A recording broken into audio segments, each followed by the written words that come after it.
자, 오늘은 에베소서 15번째 강의 시간입니다. 주신 말씀을 가지고 그리스도인의 성장이라는 주제로 말씀을 전하겠습니다. 우리는 인간으로서, 한 사람의 인간으로서도 성장해야 하고 또 한 사람의 그리스도인으로서도 성장해야 합니다. 우리의 신앙도 성장해야 되고 우리의 인간됨이 성장해야 돼요. 어느 수준까지 성장하라고 하나님 말씀하시냐면은 예수님의 수준까지, 오늘 성경 말씀은 이렇게 말씀합니다. 예수님의 수준까지 성장하라고 말씀을 해요. 제가 오래전에 중등부 아이들을 교회에서 이렇게 사역한 적이 있는데 그 중에 중학교 2학년에 다니는 한 남자친구가 있었습니다. 근데 이 친구가 다른 친구들보다 키도 굉장히 작고 몸도 또 이렇게 작고 몸도 이렇게 좀 가늘고 또 얼굴도 동안에 애기같이 생겼어요. 그래서 그냥 이렇게 언뜻 보면은 초등학생으로 보입니다. 초등학생. 걔를 보면 옛날에 제 생각이 났어요. 옛날에. 그래서 저는 그때 이렇게 항상 중학교 때는 초등학생이냐고 물어보고 고등학생 때는 중학생이냐고 물어봐가지고 그 여파가 있어 지금도 젊게 보인다는 거 별로 안 좋아합니다. 젊게 보인다는 거. 요새는 조금 바뀌었어요. 이제 흰머리가 많이 나면서. 이 아이가 자라지가 않아요. 그러니까 이 엄마 아버지가 그 교회 집사님이셨어요. 남편은 이제 아버지는 안수 집사님이셨고 굉장히 걱정을 많이 해요. 하여튼 저만 봐도 너무 걱정을 해요. 그러니까 그냥 지나가는 말로 걱정하는 게 아니라 엄청나게 걱정을 해요. 제가 보기에도 너무 작아요, 애가. 그래서 걱정을 굉장히 많이 해서 매일 이 기도 제목이 키 크는 게 기도 제목이에요. 키 크는 게. 그런 아이가 하나 있었는데 제가 우리 교회 부임하고 이제 몇 년 지나서 이 아이들 동기들이 인사를 한번 온 적이 있어요, 교회. 근데 제가 깜짝 놀랐습니다. 얘가 친구들 중에 키가 제일 큰 거예요. 쭉 큰 거예요, 그냥 키가. 한 80 정도 되도록. 우리 주한이 키 클 때도 보면은 제가 이제 혼낼 때 이렇게 서가지고 이렇게 내려다보고 혼냈는데 어느 날 보니까 이러고 혼내고 있더라고요. 서가지고 키가 커가지고요. 그러니까 키가 큰 거예요. 그래서 제가 물어봤죠. 엄마 아버지 기뻐하시더냐 그랬더니 너무 기뻐하신다는 거예요. 키가 크니까. 그러니까 아이가 이렇게 자기 나이에 맞게 자라지 않으면 부모님의 걱정이 참 크겠죠. 아마 저도 걱정이 컸을 것 같아요. 제가 보니까. 그래가지고 걱정이 많습니다. 또 그 교회에 다니는 한 권사님이 계셨는데 같은 부서에서 이제 섬겼어요. 얘기할 기회가 많았는데 한 번은 목사 아드님에 대해서 이야기합니다. 다른 교회 이제 부목사님으로 계신 아드님, 이제 저보다 2살 정도 위인가 그렇더라고요. 그 당시에 40이 좀 안 되신 분이었는데 자기 아들을 보면 나이가 40이 다 돼가는데도 권사님 하시는 말씀이 하는 짓을 보면 어린 나이 같다는 거예요.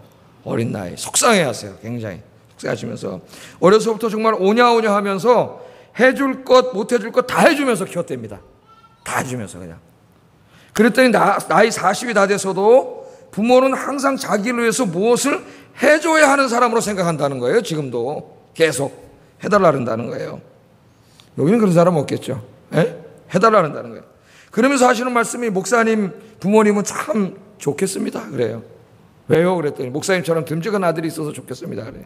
그래서 제가 위로해드리냐고. 아이고 권사님, 우리 어머니도요, 저 바라보실 때는 권사님하고 똑같이 바라봐요. 제가 말씀을 드린 적이 있어요. 40이 다 돼가는데도 정신적으로 성장하지 못하고 성숙하지 못했어요. 여전히 부모를 의존하려고 하고 하는 이런 자식을 볼 때 부모님의 마음이 안타깝고 속이 상하죠. 속이 상해요. 걱정이 되고 염려가 됩니다. 하나님도 마찬가지예요. 하나님께서 우리를 향하신 하나님의 마음도 마찬가지입니다. 하나님 우리 아버지세요.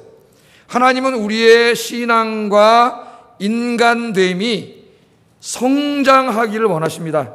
성장해야 기뻐하세요. 히브리서 6장에 보면은 성장하지 않는 이 로마 교인들을 향하여 하나님이 안타까운 마음으로 책망하시는 말씀이 있어요. 한번 우리 볼까요? 히브리서 6장 12절 읽어보겠습니다. 시작.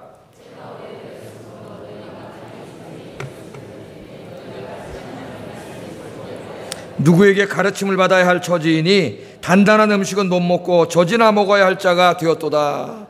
하나님이 안타까워하시는 말씀이에요. 때가 오래되었으므로 이제 예수 믿은 지 그만큼 됐으면 그 말이에요.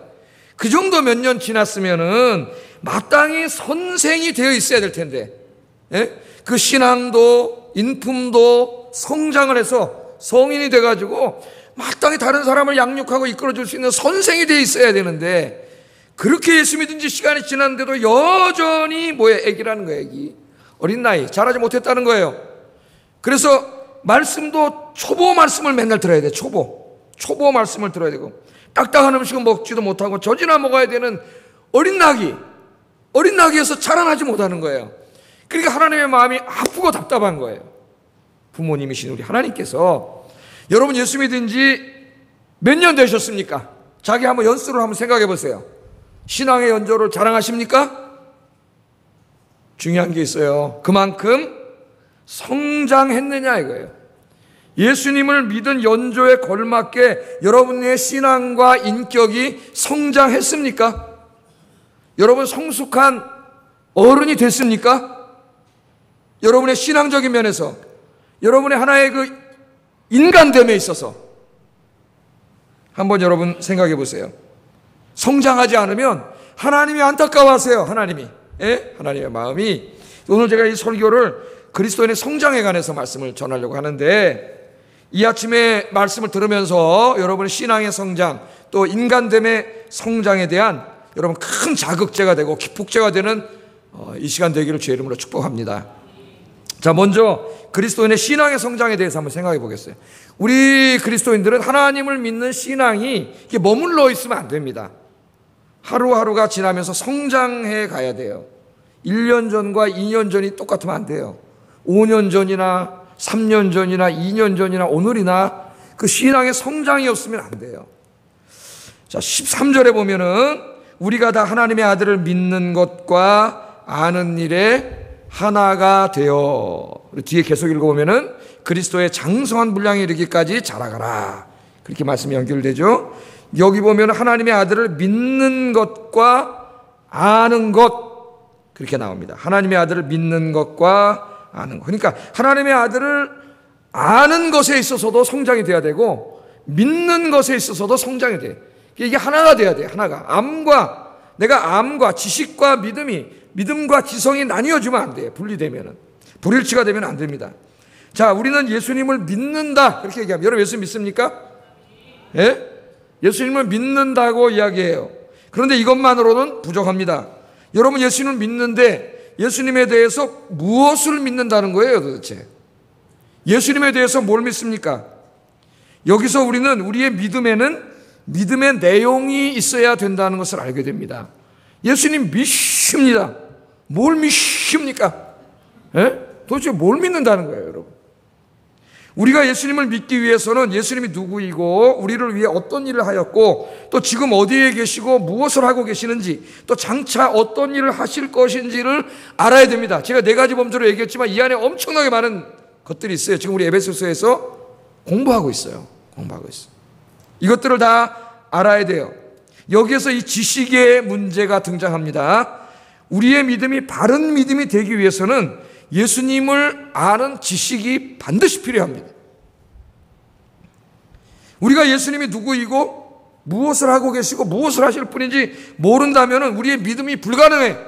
그건 믿음이 아니라 미신이에요. 우리의 믿음이 방향성을 잃어버려요. 방향성을. 한국교회 그리스도인들의 가장 큰 문제가 여기에 있습니다. 근데 제가 이 톰 라이트 책을 읽다 보니까 영국 교회들도 마찬가지인 것 같아요. 자기 글을 쓰면서 그것을 안타깝게 여기고 있고, 또 크리스토퍼 라이터라고 하는 구약학자도 복음주의 그리스도인들이 그들에게 나타나는 특징이 뭐냐면 하나님의 말씀의 진리에 대해서 너무 무지하다 그래. 무지하다. 영국 그리스도인들도 그런 것 같아요. 거기에 대해서 안타까워하고 있습니다. 안타까워하고 있어요. 저도 마찬가지예요. 제 마음도. 자, 사람들이 이렇게 말해. 아니 목사님 그냥 믿으면 되지. 아니 뭘 그렇게 매일 와서 성경 공부하라 그러고, 말씀 또 설교 들어야 되는 성경 읽으라 그러고, 또 신학 공부를 해야 된다 그러고, 아니 뭘 이렇게 머리 아프게 많이 알아야 됩니까? 그냥 믿습니다 하면 되는 거 아니에요? 어떻게 생각하세요 여러분? 그러니까 성경 공부 안 하겠죠. 예배 잘 안 나오겠죠. 성경 공부 열심히 하고 성경 열심히 읽어야 되고 예배 때마다 참석해서 말씀을 들어야 돼요. 저는 주로 강해 설교하기 때문에 예배만 잘 참석해도 성경 말씀을 엄청나게 많이 배워요. 수요일날 오시면 이제 전도서를 공부하게 돼요. 전도서를 여러분이 언제 한번 들어보겠어요? 강의를 잘 읽지도 않는 성경인데, 거기 엄청난 인생이 담겨 있어요. 인생이. 이번 주 수요일날 예고편 꼭 오세요. 지혜에 대해서 배웁니다. 이번에 지혜. 우리가 이 땅을 어떻게 하나님의 지혜로 살아서 성공할 수 있는가에 대해서 배워요. 하나님도 가르쳐 주세요. 하나님의 말씀을 이렇게 딱 배워야 되는데 이런 거 뭐 필요가 있냐? 그냥 믿으면 되는 거지. 주일날 한번 가서 그냥 믿습니다. 그러면 되는 거지. 그런 생각을 하는 사람이 너무 많다는 거예요.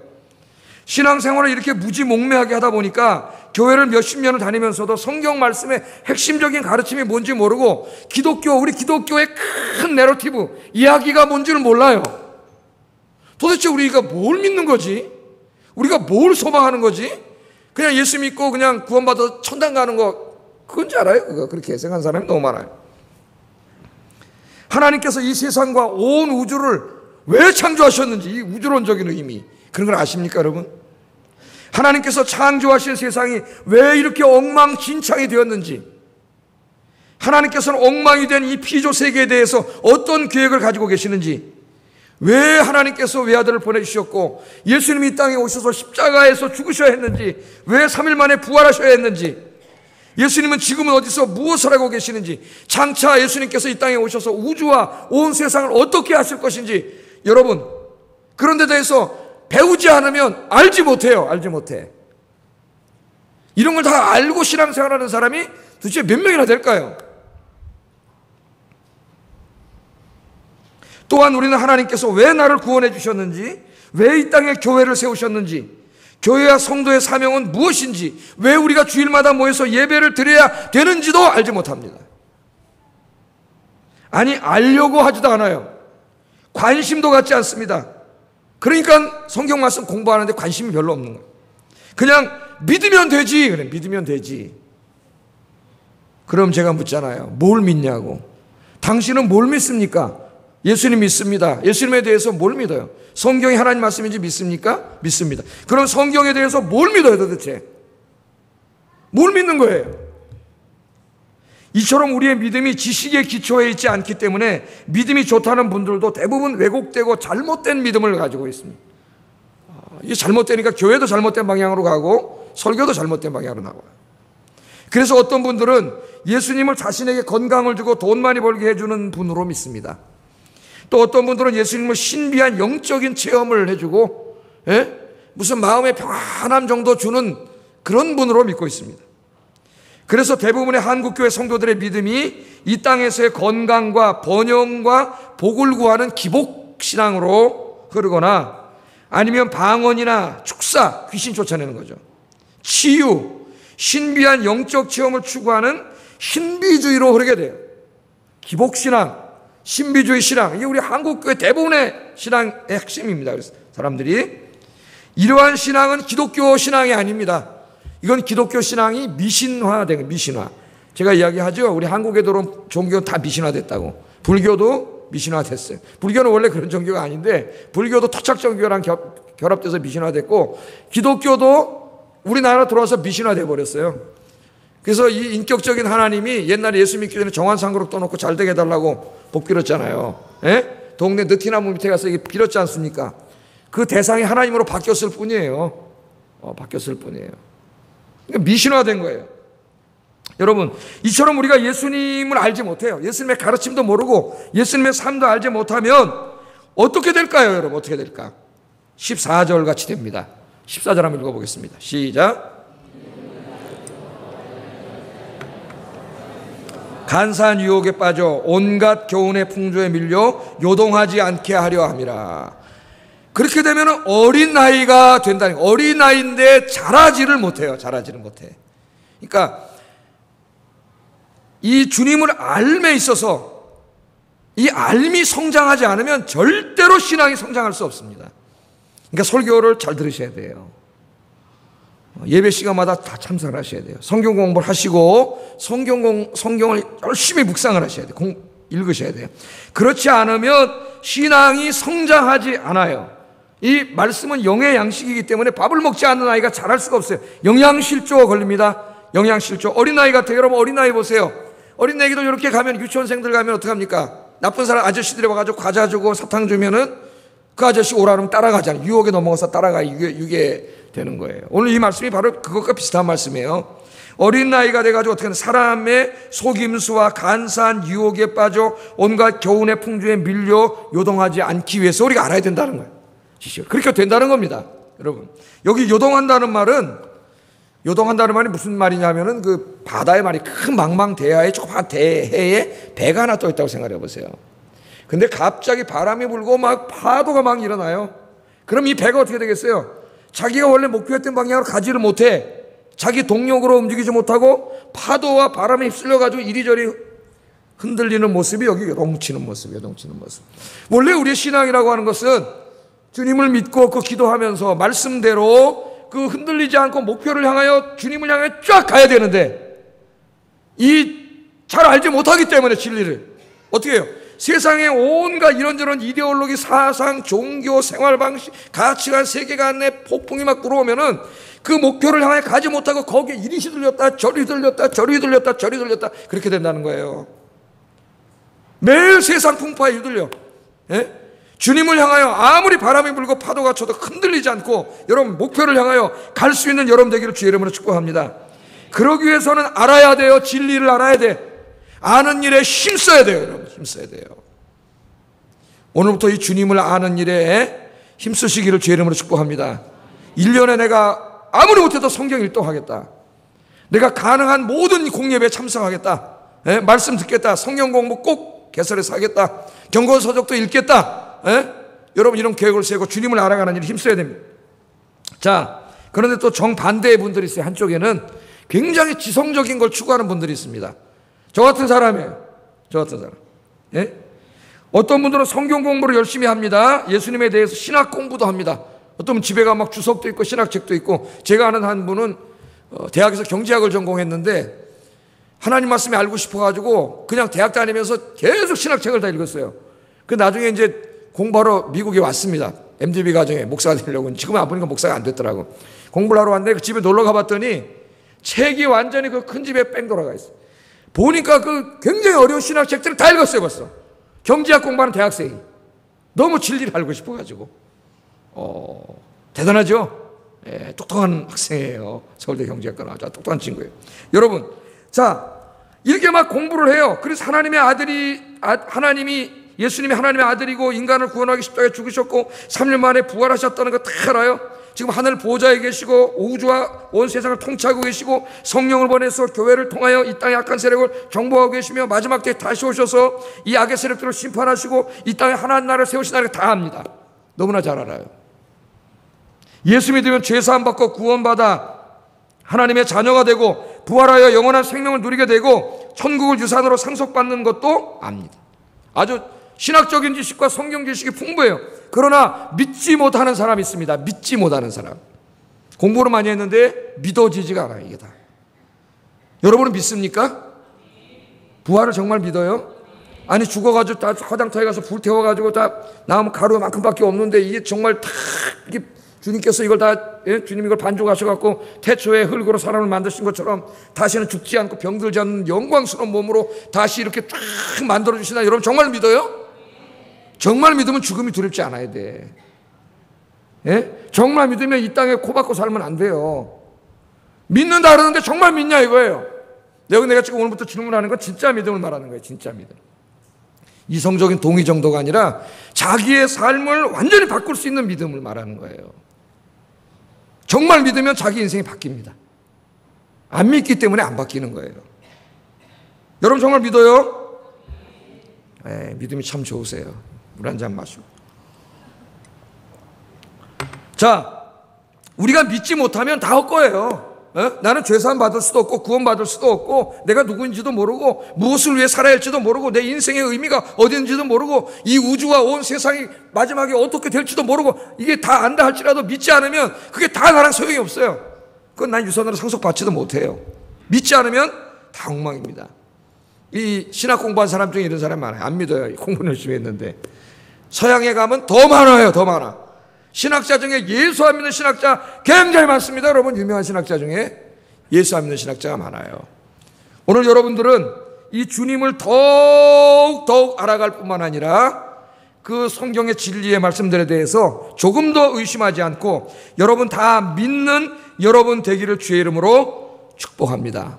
이처럼 주님을 아는 지식이 날마다 성장하고 또 그것을 믿는 믿음이 성장해 믿음과 지식이 하나가 된 사람을 성숙한 성도라래요. 성숙한 성도. 신앙이 성숙한 성도입니다. 믿음과 알며 괴리가 되면 안 돼요. 제가 한번 그 수요일날에 설교하면서 토마스, 이거 중세에 그 토마스 아퀴나스 스콜라 철학을 집대성한 그 토마스 아퀴나스, 정확히 읽으면 아퀴나스, 우리 아퀴나스 그래. 스콜라 철학, 교부 철학을 만든 사람이죠. 이 사람이 목표가 뭐냐면 계시를 이용하지 않고 인간의 이성을 가지고 하나님에 대해서 설명할 수 있다고 생각을 했습니다. 할 수 있었다고 생각하세요, 여러분? 중세에 그런 일들을 계속해서 신존재 증명이라는 걸 계속했어요. 이성을 가지고. 여러분 증명할 수 있겠습니까? 그래서 그 일을 하려고 신학 작업을 하기 시작했어요. 그래서 신학대전이라는 책을 씁니다. 신학대전.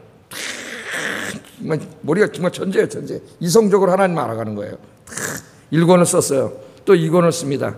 이걸 책을 쓰고 있는 중에 어느 날 새벽에 신부니까 이제 미사를 집전하다가 평생 동안 한 번도 체험해보지 못한 너무너무 신비한 영적인 체험을 했어요. 새벽 미사, 저희 같으면 이제 새벽 예배 설교하다 그런 말이에요. 예배를 집전하다. 엄청난 걸 체험했어요. 이분이. 그래가지고 그날부터 이성으로 하나님을 설명하려는 책 쓰는 걸 중단했습니다. 신학대전을 중단했어요. 걱정이 돼가 제자가 와서 아이 선생님 이 위대한 작업을 왜 중단하십니까? 그때 하는 말에 이보게 내가 그날 새벽에 미사를 집전하다가 그 체험했던 그 하나님은 내가 지금 열심히 써놓은 이 책, 그 하나님에 대한 지식에 비하면은 이 책은 쓰레기밖에 안 돼. 그리고 죽을 때까지 책을 안 썼어요. 그러면서 유명한 말 하죠. 신앙은 이성이 아니라 지성이 아니라 체험입니다. 이 이성적인 신학 그런 얘기를 해요. 나 이성과 여기서 좀 불행한 사람이 어떻게 보면은 주님을 알아감과 그를 체험함과 믿음을 하나가 돼야 돼요. 사실은 하나가. 자기가 신학을 공부하면서 공부했던 그 주님을 자기의 기도 속에 삶 속에 체험해야 돼요. 여러분 그렇게 되기를 주의 이름으로 축복합니다. 여러분이 묵상한 주님을 체험해야 돼요. 오늘 출애굽기를 읽다 홍해가 갈라지는 말씀을 읽었어요. 여러분이. 야, 주님이 이스라엘 백성을 죽게 생겼는데 바다를 쫙 갈라가지고 글로 쫙 보내셨구나. 자, 알았어요. 알면 뭐해? 아는 것 가지고는 아무런 도움이 되지 않습니다. 여러분에게. 그러나 아는 건 중요해요. 그게 여러분에게 큰 위로가 되려면 그게 믿어져야 돼요. 그게 믿어지는 순간 여러분 인생은 바뀌어요. 행복해져요. 왜? 내 인생의 홍해도 주님이 어떻게 주실 줄 믿으니까, 갈라주실 줄 믿으니까. 할렐루야. 믿음과 지성은 하나가 되어야 되는 거야. 이 아퀴나스는 어떻게 보면 불행한 사람이에요. 불행한 사람. 여러분들은 이 설교와 성경 공부와 성경 묵상을 통해 주님을 더 깊이 알아가고 여러분이 알아가는 그 주님을 여러분의 기도 생활과 신앙생활 속에서 날마다 체험하는, 아 정말 하나님이 살아계시는구나를 날마다 체험하는 여러분 되시기를 주의 이름으로 축복합니다. 축복합니다. 예, 제가 원고를 안 보고 다 그냥 설교를 해버렸어요. 어디 갔는지 모르겠는지 뭔가. 예? 모르겠어요. 여러분, 그래서 이처럼 이 믿음과 알미 하나가 된 사람은 어떤 사람이냐? 놀라운 변화가 일어나요. 이 사람이 이렇게 생각을 해요. 하나님께서 나를 사랑하시고 모든 피조물들을 사랑하셔서 구원하시려고 예수님을 보내주셨구나. 이걸 알게 돼요. 그리고 그걸 믿게 돼요. 그럼 얼마나 감사할까요, 여러분? 예? 예수께서 나의 죄를 사하시고 구원하시기 위해 십자가에서 죽으셨구나. 예? 예수님께서 악의 세력자인 사탄을 멸하시고 이 세상과 온 우주를 새롭게 창조하기 위해서 부활하셨구나. 부활하셨구나. 알게 되고 믿게 된다는 거예요. 예수님께서 승천하셔서 지금도 하늘 보좌에서 통치하고 계시고 악의 세력들을 멸하고 계시는구나. 에? 이걸 알게 되고 믿게 될 때 지금 비록 악이 관영하는 것 같아도 절망하지 않습니다. 주님이 통치하고 계시기 때문에. 장차 다시 오셔서 악의 세력들을 완전히 심판하시고 이 땅에 하나님 나라를 세우시는구나. 그리고 그 나라를 구원받은 하나님의 자녀들에게 유산으로 주시는구나. 아, 감사하다. 할렐루야. 비록 이 땅에 죄악이 관영하고 다 오염되고 망가지는 것 같지만 주님이 새롭게 창조하시는구나. 할렐루야. 제가 한번 새벽 기도할 때 그런 얘기를 했어요. 엔트로피 법칙, 그 물리학의 연력학 법칙 있죠. 제1 연력학 법칙인데, 예? 제1 연력학 법칙은 질량 보존의 법칙이에요. 이 땅에 있는 모든 에너지의 양은 어떻게 해요? 줄어들지 않는다. 이 물리학의 망고의 진리입니다. 줄어들지 않아요. 그 양은 줄어들지 않아요. 초를 태우면은 초는 없어지지만 그게 가스가 돼갖고 공중에 있는 거지 없어지는 게 아니에요. 에너지의 양은 줄어들지 않아요. 그런데 연력학 제2 법칙에 가면 엔트로피 법칙이 있어요. 양은 줄어들지 않지만 질은 변해요. 질은 나빠져. 에너지가 쓰면은 좋은 에너지에서 나쁜 에너지로 바뀌어요. 그래서 결국 이 지구는 이 엔트로피 쓰레기장이 된다는 거예요. 우주는. 그럼 어떻게 되겠어요? 자원은 제한되어 있고 계속 에너지를 써서 쓰레기가 되면 언젠가는 망한다는 겁니다. 영원하지 않다는 거예요. 지구 멸망을 이야기해요, 이 사람들이. 그러면서 이 사람들이 이런 세계관을 가지고 사는 사람들이 뭐라 하느냐면 막 세계와 반대하는 막 이렇게 피켓 들고 나고 막 그러죠. 유럽에 보면은 정상들 보면 그 사람들이 그런 사람들이에요. 엔트로피 세계가. 인간의 삶의 속도를 늦추자는 거예요. 이렇게 막 자동차 타고 비행기 타고 배 타고 막 이러면 에너지를 다 써가지고 세계화하고 그러면 다 이게 금방 고갈된다는 거야. 그러니까 그러지 말고 옛날로 돌아가 세계화하면 안 된다는 거예요. 다시 지역화, 동네화, 지역 공동체 이렇게 만들어가지고 말 타고 다니고 자전거 타니고 이렇게 에너지를 이렇게 많이 쓰면 안 된다는 거예요. 이렇게 책까지 썼어요. 엔트로피 세계가 있는 사람들이. 물론 우리가 에너지를 아끼고 절약하고 지구 환경과 생태계를 보존하는 일은 우리 그리스도인들이 앞장서야 됩니다. 중요한 일이지만 절대 그렇게 끝나지 않아요. 왜? 성경을 읽고 에베소서를 읽으면 어떻게 돼요? 하나님께서 나중에 이 창조 세상이 어떻게 된다고요? 충만한다는 거는 이 창조 세계가 온 우주가 하나님으로 충만해지는 거예요. 하나님이 충만하게 임재하시면은 그 엔트로피 쓰레기 된 것들을 다 어떻게 하세요? 다 회복시키셔요. 할렐루야. 하나님이 없다면 맞아요. 그 사람들, 과학자들이 엔트로피 쓰레기장이 돼서 다 망해버려요. 그러나 하나님이 계세요. 창조주 하나님이 우리의 썩은 몸도 썩어서 다 엔트로피 쓰레기장이 되고 있는 지구도 우주도 하나님이 충만하게 될 때 어떻게 돼요? 전부 치유되고 회복돼요. 새 하늘과 새 땅이 만들어지고 성경은 그것을 천국이라고 하고 하나님 나라라고 합니다. 그 나라를 저와 여러분에게 선물로 주신다는 거예요. 이걸 내가 알게 되고 이걸 믿게 될 때 여러분 얼마나 소망이 생기겠냐 이거예요. 이 몸이 죽어서 화장하겠지만 끝나는 게 아니라 이 썩을 몸, 불태워질 몸을 하나님 다시 살려주시는데 얼마나 믿음과 희망이 되겠어요, 여러분. 이 모든 일에 나를 쓰시기 위해서 구원해 주시고 하나님께서 교회를 또 세우셨구나. 예수님께서 내가 주님의 손과 발이 되어 하나님의 구원 사역과 새 창조 사역에 헌신하기를 원하시는구나. 예수님께서 내가 바로 여기 나를 부르신 것은, 이 직장으로 부르신 것은 여기서 이 사명을 감당하라고 나를 부르셨구나. 내게 재능을 주시고 건강과 돈을 주신 것도 다 이 일에 쓰라고 주신 것이구나. 할렐루야. 주님이 나를 이 일을 위해서 기도하기를 원하시고 일하기를 원하시는구나. 주여 내가 이 일을 위해서 살겠습니다. 할렐루야. 이렇게 된 사람이 신앙이 성숙한 사람이에요. 성숙한 사람. 여러분, 이 우주와 세상에 대한 하나님의 모든 계획을 다 알게 되면은 여러분 주님을 위해 할 일이 너무나 많아져. 예수 믿고 천당 가는 게 아니에요, 기독교가. 여러분을 구원하셔서 이 세상을, 이 병든 세상을, 모든 사회 분야를 다 생태계를 치료하기를 원하세요, 하나님이. 이런 암과 믿음이 성장하여 주님을 기쁘시게 하고 새 창조 사역에 쓰임받는 여러분 되기를 주의 이름으로 축복합니다. 자, 이런 신앙의 성장이 첫 번째 있어야 되고 날마다 자라가야 돼요. 지식이. 노력하세요. 두 번째 성장은 그리스도인의 인간됨이 성장이 됩니다. 인간성이라 할까요? 인간됨. 그리스도인들은 참 신앙인일 뿐만 아니라 거기서 만족하면 안 됩니다. 진정한 인간이 되어야 됩니다. 진정한 인간. 짐승 같은 인간이 아니라 진정한 인간이 되어야 돼요. 이렇게 얘기합니다. 13절에 온전한 사람을 이루어 그리스도의 장성한 분량이 충만한 데까지 이르리니. 온전한 사람. 거기다 줄쳐놓으세요. 온전한 사람. 15절도 한번 읽어보겠습니다. 15절 시작.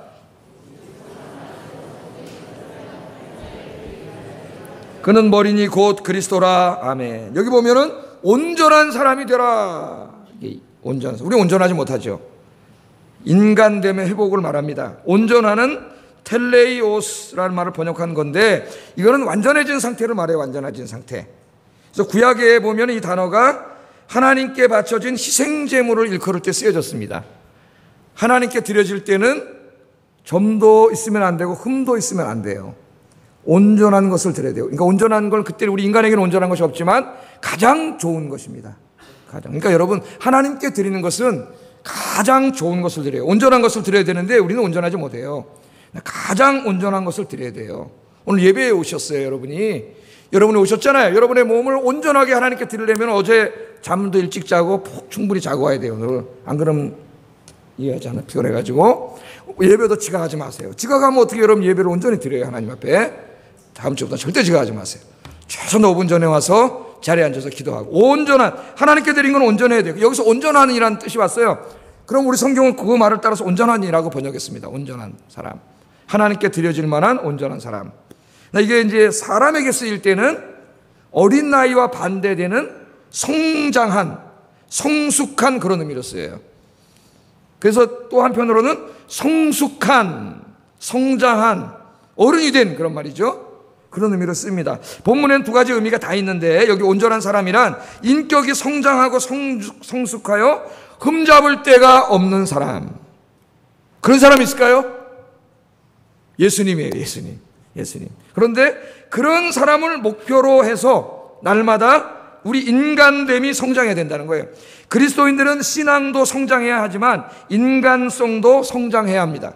훌륭한 신앙인이 되는 것도 중요하지만 훌륭한 인간이 되는 것도 중요합니다. 우리는 성숙한 신앙인이 되려고 힘써야 하는 만큼 훌륭한 인간이 되기 위해서도 힘써야 됩니다. 예수 믿고 구원받은 후에 여러분 이 땅에 왜 있어요? 그냥 천당 가는 거면 예수 믿고 천당 데려가면 되지. 예수 믿고 우리가 구원받은 후에 하나님 앞에 갈 때까지의 우리의 기간은, 인생은 우리의 인간성이 회복되고 성장되어져서 그리스도를 닮은 인간성을 갖출 때까지 성장해가는 기간이에요. 여러분이 지금 구원받았잖아요. 오늘부터 여러분의 인간이 성장해가야 돼. 죽을 때까지. 그래서 죽기 전에 제일 멋있는 인간이 돼 있어야 됩니다. 진정한 인간이. 그렇게 과연 되고 있나요? 나이가 먹을수록 더 주님 닮은 훌륭한 인간이 돼 있어야 되는데 그렇지 못한 경우가 굉장히 많습니다. 독실한 그리스도인이면서 정신과 의사인 스카펙은 그의 책 아직도 가야 할 길에서 우리의 남은 인생이 끊임없이 우리의 인간됨이 성장해가는 기간이 되어야 된다고 말했어요. 아주 유명한 말입니다. 예수 믿기 전에 쓴 책이에요. 이 책을 쓰고 예수 믿게 됐어요. 이 사람이 말하는 성숙한 인간은 다른 사람을 사랑할 줄 아는 인간이에요. 좀 이따 제가 말하겠지만 인간은 다른 사람을 사랑하지 못해요. 자기만 사랑하지.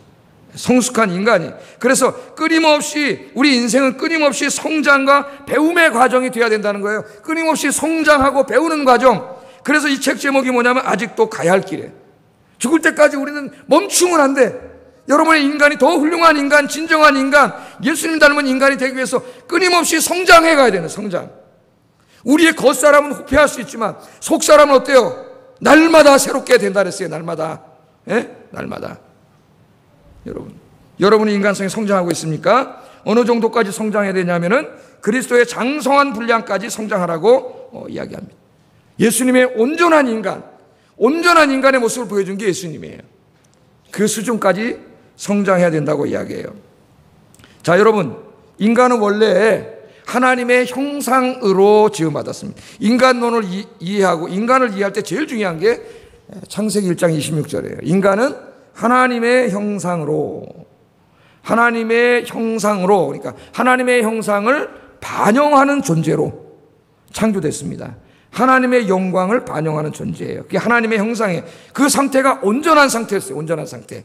죄 짓기 전에 그 온전한 상태의 인간이 어떤 인간이에요? 하나님을 사랑하고 나 아닌 타자를, 이웃을, 타자를 사랑하고 또 하나님이 만들어주신 다른 피조물들, 생태계를 사랑하는 사람입니다. 특징이 사랑이에요. 사랑. 이게 온전한 인간이었어요. 그러나 사탄의 꾀임에 넘어가가지고 죄 짓고 타락하게 됩니다. 하나님이 지배하는 인간이 아니라 사탄이 지배하는 인간이 되어버렸어요. 그 다음부터 어떻게 돼요? 하나님에 대해서 자기 주장하기 시작합니다. 타자에 대해서, 이웃에 대해서 자기 주장하기 시작해요. 피조물들에 대해서, 다른 피조물들에 대해서 자기 주장하기 시작해요. 자기 주장. 예? 사랑해야 되는 사람이 자기 주장하게 돼요. 하나님에 대한 자기 주장은 우리 인간이 손으로 만든 것들을 섬기는 우상 숭배로 나오게 되고, 여러분, 그 다음에 이웃에 대해서, 타자에 대해서 자기 주장하게 되면서 타인을 사랑하지 못하고 자기 이익을 위해 다른 사람을 이용하고 착취하는 것으로 변해지고, 하나님 만들어주신 피조물들에 대해서 자기 주장하면서 생태계가 다 파괴돼 버리는, 자기가 돈 더 벌기 위해서 생태계를 파괴시키는 문제가 생겼습니다. 이처럼 타락한 인간성을 상실한 인간의 가장 큰 특징은 이기주의예요. 이기주의. 하나님 떠난 인간, 하나님이 죄 짓고 타락한 다음에 그 인간에게 들어온 마귀가 갖다 준 그 죄성의 가장 뿌리가 뭐냐면 이기주의예요. 자기중심주의입니다. 자기밖에 모르는 거예요. 자기밖에 모르는 거. 모든 것을 자기중심적으로만 생각하고 살아가려고 그래요. 인간성이 파괴된 사람은 자기중심적으로 생각하고 자기중심적으로 말하고 자기중심적으로 행동합니다. 자기를 위해서 일하고 자기를 위해서 돈을 벌고 자기를 위해서 모으고 자기를 위해서만 씁니다. 서점에 가면 많은 책들이 자기의 행복을 추구하고 살라고 부추겨요. 자기 개발서들이 다 그런 거, 너 하고 싶은 거 해라. 남 눈치 보지 말고 자식 눈치 보지 말고 네 하고 싶은 거 늦기 전에 지금 해. 네 행복을 위해서 살아. 어떨 때 조금 도움이 될 수도 있지만 조심해서 읽으라 그랬어요. 제가 성경의 가르침하고 상반되는 책이 굉장히 많아요. 굉장히 이기적인 거예요. 어떻게 보면은 제가 지금 다 간두고 나 혼자 좋아한다고 여행 떠나고 맨날 그렇게 돌아다니면 어떻게 되겠습니까? 나머지 가족은.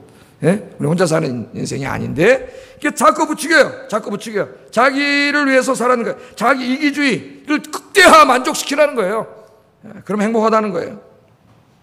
우리의 이웃을 사랑의 대상이 아니라 자기의 행복을 위한 대상으로 이해할 때 우리 사회는 미움과 다툼과 갈등으로 가득한 사회가 될 수밖에 없습니다. 자, 한번 볼까요, 여러분? 어떤 사람은 이렇게 요새 층간소음의 문제가 굉장히 심각합니다. 인간은 자기밖에 모르기 때문에 자기 하고 싶은 걸 해요. 밤에 막 음악을 크게 틀어놓고 막 피아노를 빠바박 막 치고 영화를 본다고 또 요새 막 젊은이들이 막 영화 사운드 막 이따방 갖다 놓고 뽕뽕뽕뽕 막 밤에 시끄러워요. 어떤 사람 또 베란다에 나와서 이렇게 막 담배를 피워대면 연기가 위로 막 올라가잖아요. 자기는 피지만 위에 사람은 연기가 막 올라와. 어떤 창문 열어놓으면 담배 냄새가 나요. 아유, 어떤 놈의 시기가 담배를 피나. 난 이 세상에서 제일 싫은 냄새가 담배 냄새야. 담배 냄새. 오잖아요. 남이야 잠을 자든 고통을 당하든 담배에 어떻게 되든 자기 좋으면 그만인 거죠. 그러니까 층간소음이 문제가 생기는 거예요. 이게 문제가 생겨요. 여러분, 이 부부관계도 마찬가지예요. 다 이기적인 게 나와. 결혼을 할 때 여러분 어떻게 생각을 하세요? 제가 결혼식 둘이 할 때마다 얘기합니다. 신랑 신부 오늘부터 둘이 행복해지는 거 가르쳐줄게. 아, 내 신랑 내 결혼했으니까 당신은 이제 나만을 행복하게 해줘야 돼. 나만을 사랑해야 돼. 그렇게 요구하지 마세요. 남편도 역시 아내에게 요구하지 마세요. 요구하면은 그날부터 불행해집니다. 그렇게 말해요. 자, 요구하기 시작하면은요, 맨 처음에는 들어줍니다. 사랑해달라면 사랑해주고 행복을 위해서 이렇게 해줘. 그러나 끊임없이 한 사람이 요구할 때 상대방이 지치게 돼요. 반드시 지쳐요. 반드시. 몇 년 안 갑니다. 그래서 부부관계 금이 가요. 행복해지지 않아요. 상대에게 사랑을 요구해. 우리는 이기주의이기 때문에 너는 나를 행복하게 해줘야 돼. 넌 나만 생각해야 돼. 나만 사랑해야 돼. 이게 불행해져요. 그러나 예수 믿고 구원받은 사람은 어떻게 해요? 바꿔서 해. 하나님, 내가 오늘 이 남자랑 결혼했는데 이 남자를 행복하게 해주게 해주세요. 아내를, 남편도 기도해요. 하나님, 내가 오늘 이 자매와 결혼했는데 내 평생 동안 이 자매를 행복하게 하게 해주세요. 이렇게 서로의 행복을 추구하면은 정말 행복해져요. 행복해져요. 근데 우리 이기주의가 있어가지고 그렇지 않습니다. 그래서 싸워요. 노사관계도 마찬가지예요. 우리 사회 매일 노사관계. 전부 이기주의에 빠졌어요. 자기 이익만 챙기려래. 사용자도 노동자도. 지난주까지 논의되던 걸 보세요. 무슨 1시간당 최저임금 얼마로 해야 되느냐 이거 가지고 사용자 노동자 대표가 나와서 계속 몇 달을 싸우는데 결국 뭐 갖고 싸워요? 몇백 원 갖고 싸워요. 몇백 원 갖고. 몇백 원. 뭐 노동자는 이제 8,000원 달라는데 뭐 얘네는 5,000원 얼마 준대. 이걸 가지고 합치면 6,030원에 결정을 받대요. 6,030원에. 그걸 보면서 굉장히 화가 났습니다. 제가. 아니, 연예인들 무슨 광고 찍고 이 구단에 무슨 운동선수를 하나 데려오는데 매동 몇십억을 주는 인간들이 자기를 위해서 이런 노동자들 그거로 시간당 그거 100원 50원 깎아먹겠다고 몇 달 나와서 회의하는 그런 놈들을 보고 무지하게 화가 났어. 아, 저 나쁜 놈들이다. 이놈의 자본주의 사회 그냥 확 그냥 망해야 된다. 망하면 돼야 안 돼요? 안 되지. 그건 마귀 생각이에요. 목사님 그러면 안 되죠. 근데 목사님은 진짜 좌파 운동했을지도 모르겠어요. 기도해야죠. 예수 믿어서 변화시켜야 돼요, 우리가. 근로자들 불쌍히 여기 가족처럼 여기는 사람을 변화시켜야 돼요. 아니, 노동자 근로자들도 마찬가지예요. 어떤 데는 보면 너무 지나쳐. 자기 기업의 매출액도 얼마 없고 지금 생산량도 떨어지고 그런 상태에 있는데도 계속 임금 투쟁하고 파업하고 이래가지고 회사가 넘어가는 회사도 있잖아요. 그러니까 이게 뭐야? 다 이기주의야. 자기밖에 몰라. 이게 타락한 죄성을 가진 인간의 마음이에요. 남이 어떻게 되든 국가 경제 어떻게 되든 기업이 어떻게 되든 나만 많이 받으면 된다 이거야. 나만 많이 받으면 된다. 나만 많이 벌면 된다. 그럼 다 불행해지는 거예요. 이 마귀가 통치하기 때문에 이렇게 됩니다. 여러분, 예수 믿고 구원받은 사람은 이제 저와 여러분은 마귀의 통치에서 해방됐어요. 성령께서 우리 안에 거하시면서 우리의 타락한 인간성, 이 이기주의를 회복시키십니다. 이거 회복돼야 돼요. 예수 믿고 30년 지났는데도 여전히 이기주의야. 그 예수 안 믿는 거예요. 그거는 여러분, 예? 이기주의를 회복시키고 자기만 사랑하는 사람을 타자를 사랑할 수 있는 사람으로 변화시켜요.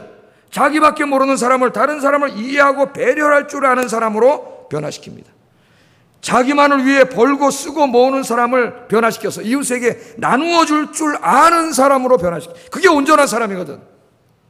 그러나 우리는 가만히 있는데 성령께서 찾아오셔가지고, 여러분 찾아오셨잖아요. 여러분은 아무 노력도 안 하는데 성령이 여러분을 다 바꾸는 게 아니에요. 그건 큰 오산이에요.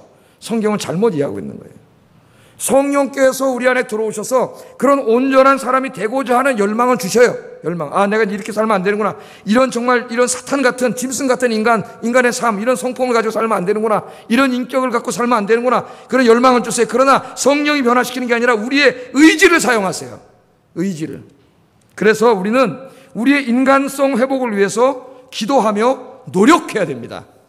그런데 안타깝게도 이 기독교 안에서 교회를 다닌다는 사람들이 자기의 이 인성과 품성, 인간성의 성장을 위해 아무런 관심을 갖지 않는다는 거예요. 여기 관심이 없어요. 설교도 안 해요. 이런데. 예? 이게 굉장히 심각한 문제예요. 하나님은 굉장히 요구하시는데 우리에게.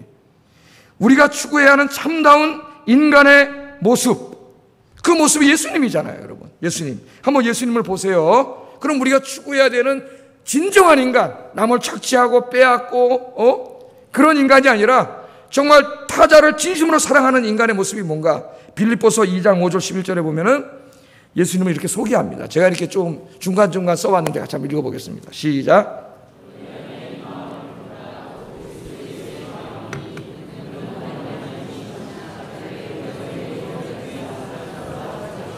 자기를 낮추시고 죽기까지 복종하셨으니 그 십자가에서 죽으심이라. 아멘. 여기 보면 예수님을 소개하면서 예수님의 삶이 진정한 인간으로서, 참된 인간으로서, 하나님의 형상으로서 예수님의 삶의 특징이 뭐냐면은 자기를 줌과 자기 희생입니다. 우리가 주님을 믿기 전에는 우리는 그렇게 살 수 없어요. 자기밖에 몰라요. 다 자기 중심입니다. 자기 중심으로.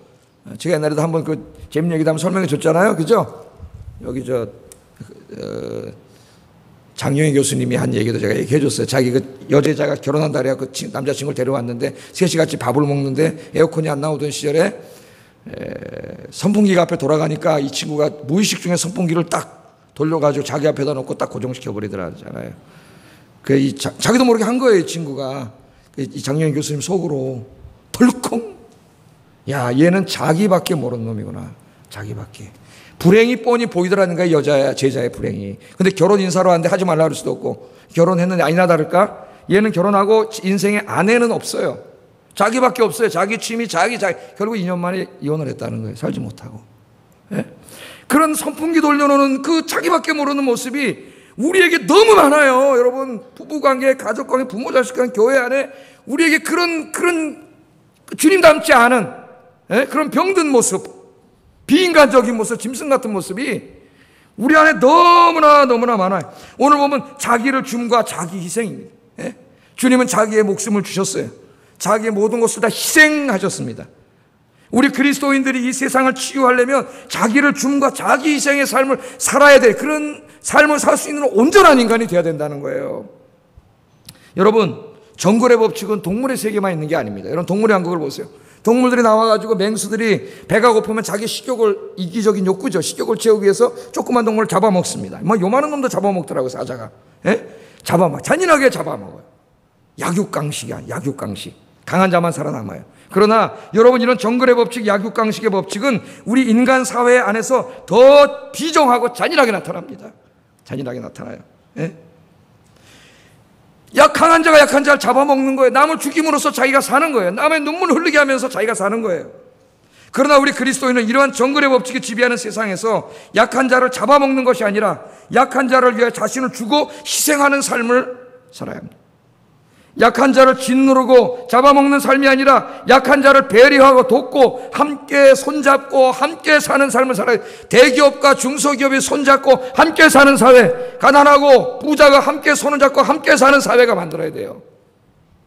그래서 어떤 사회학자는 광장을 만들어야 된다 그래요. 광장. 우리 광화문 광장도 만들고 광장, 여의도 광장도 있고 이렇잖아요. 광장이 굉장히 중요한 거예요. 이거 뭐 광장을 만들지 말고 이걸로 다 애들 밥, 점심값이나 주자. 이런 무식한 놈들이에요. 이게 백성을 사랑하는 게 아니라. 왜 광장을 만들어야 된다고 얘기하느냐? 마이클 샌델 같은 그 하버드 대학 교수가 그런 얘기를 합니다. 여러분, 빈부 차이가 너무 심해졌어요. 예? 그래가지고 부자들은 다 저기 좋은 피트니스 클럽 이런 데 가가지고 비싼 데 그런 데 가서 운동해. 가난한 사람 돈이 없으니까 다 저기 나가서 그냥 뭐 이렇게, 그냥 이렇게 왔다 갔다 하면서 운동을 해요. 빈부 차이가 계속 벌어지는데 공원을 만들고 광장을 만들면 부자도 공원으로 나오고 가난한 사람도 공원으로 나와 여기서 함께 자전거 타고 함께 뛰고 축구하고 놀고 이 사회 통합이 이루어진다는 거예요. 광화문 광장을 만들어 놓고 경제적인 효과만 광고하지 말고 무식한 놈들이어서 그래요. 이런 쪽으로 광고를 했으면 아마 이겼을 거야. 광장이 왜 필요한가? 우리가 이게 통합이 되는 거예요. 통합이. 여러분, 이 십자가, 우리 기독교의 상징이 십자가입니다. 우리 십자가가 안 달려서 합동은 안 달기로 해서 안 다는데 어떤 교회 또 저 끝에서 달기도 해요. 근데 칸에 보면 십자가가 다 있어요. 십자가에. 그러나 십자가는 원래 기독교 게 아니에요. 성경을 읽으면 십자가는 로마의 거예요. 로마의 사형틀이에요. 로마의 십자가. 원래는 로마의 십자가예요. 로마 십자가를 어디다 사용했어요? 로마에 반역하고 로마에게 손해를 끼치는 자들을 잡아다가 십자가에 매달아 죽였습니다. 그리고 거기다가 3일 동안 매달아놨어요. 십자가를 어떻게 이용하는 거예요? 까불면 죽는다. 이게 까불면 죽는다. 그러니까 원래 로마의 십자가는 자기의 이익과 자기의 생존을 위해 다른 민족과 다른 사람들을 죽이는 거예요. 다른 사람을 죽임으로써 자기가 사는 게 로마의 십자가입니다. 그런데 우리 예수님께서 그 십자가에서 죽으셨어요. 우리 예수님께서는 자신이 십자가에서 죽으심으로 자기가 죽음으로 다른 사람을 살리고 온 세상을 살리셨습니다. 할렐루야. 십자가의 의미를 완전히 바꿔놨어. 그래서 그게 오늘날 우리 기독교의 십자가가 됐어요. 다른 사람을 죽이고 다른 사람을 고통 주고 다른 사람을 아프게 하고 자기가 사는 것은 마귀의 운동이에요. 그건 기독교하고 상관이 없습니다. 여러분의 삶의 모든 분이 마찬가지예요. 그러나 내가 죽고 내가 희생하고 나를 줌으로 다른 사람을 살리는 게 예수 운동이고 십자가 운동인 줄로 믿습니다. 그게 온전한 사람이에요. 여러분, 마태복음 5장 7장 산상설교에서도 보면 용서와 무조건적인 사랑을 이야기합니다. 한번 이 앞에 화면에 말씀을 한번 읽어보겠습니다. 시작.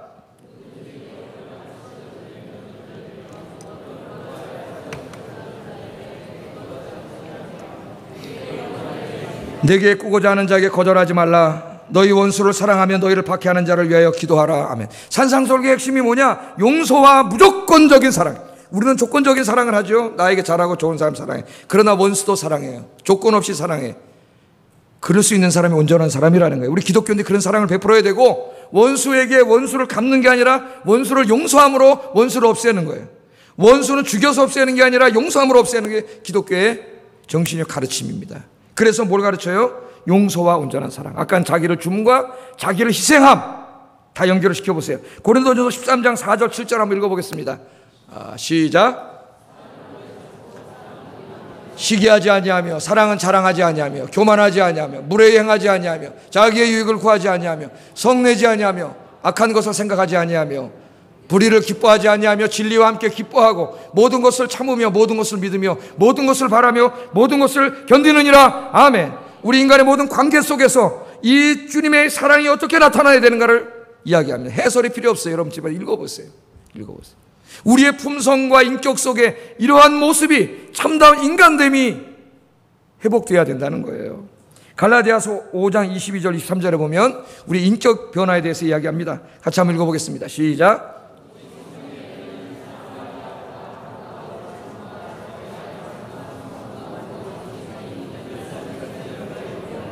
아멘. 예수 믿고 성령이 들어오시면 성령의 열매, 인격의 열매가 맺혀져야 돼요. 여러분, 참된 인간됨의 모습이 보여줘야 된다는 거예요.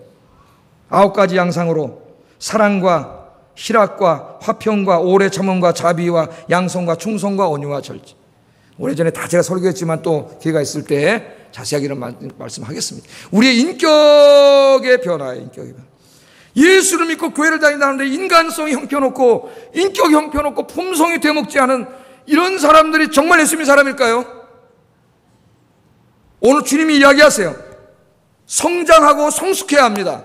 여러분, 오늘 제가 예수님에 대해서 말한 걸 종합하면은 한마디로 말하면 뭐예요? 예수님께서 보여주신 참 인간성, 참 인간됨은 핵심은 타자에 대한 사랑이에요. 타자에 대한 사랑. 타락의 특성이 뭐라 그랬어요? 이기주의, 자기 사랑이래요. 자기 사랑.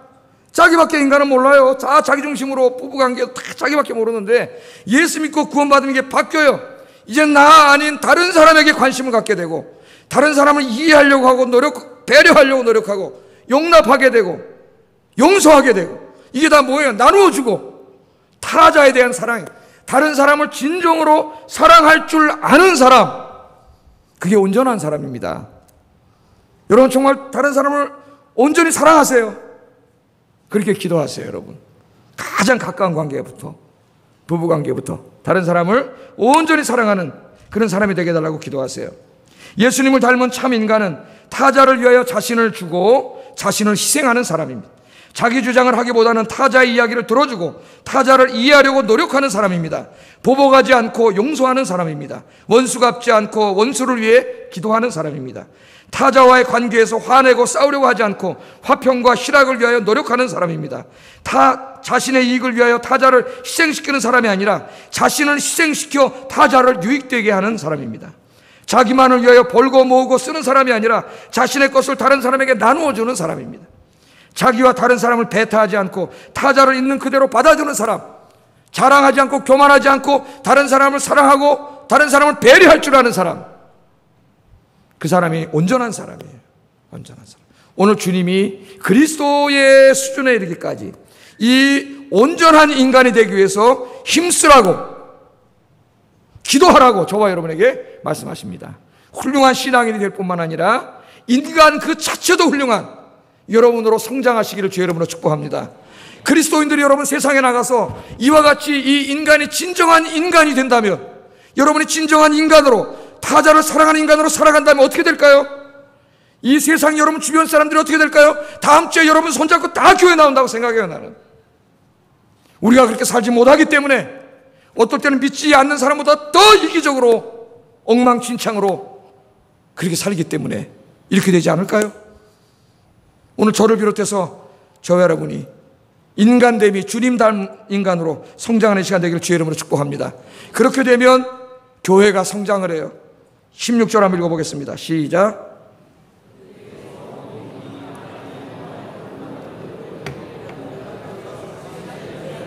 그 몸을 자라게 하며 사랑 안에서 스스로 세우느니라. 그렇게 되면 그리스도인의 신앙이 성장하고 인간됨이 성장하면 교회 공동체가 성장한다는 거예요.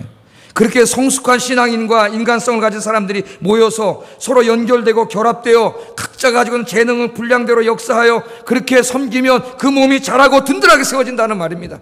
여기 마디는 목사예요. 목사. 오늘 일자 설명하는 게 목적이 아니기 때문에 목회자를 통해서 하나님께서 말씀을 공급해 주면 그 교회가 생각을 해보세요. 진정한 교회 성장이 뭐냐? 얼마나 많이 예배 드리느냐도 중요하지만 그것보다 더 중요한 거는 정말 주님 닮은 사람이 얼마나 있느냐. 예배 드리는 사람들이 그게 더 중요해요. 사실은 진정한 교회 부흥과 성장은 바로 이러한 성장입니다. 우리 아현교 성도들이 그렇게 되기를 주의 이름으로 축복합니다. 여러분들을 통해서 우리 아현교가 주님 기뻐하시는 교회로 성장하고 부흥하는 교회가 되기를 주의 이름으로 축복합니다. 기도하겠습니다. 말씀을 생각하면서 기도하겠습니다. 하나님을 아는 지식, 주님을 아는 지식, 진리에 대한 성경 지식이 이 알미 날마다 성장해가게 해주세요.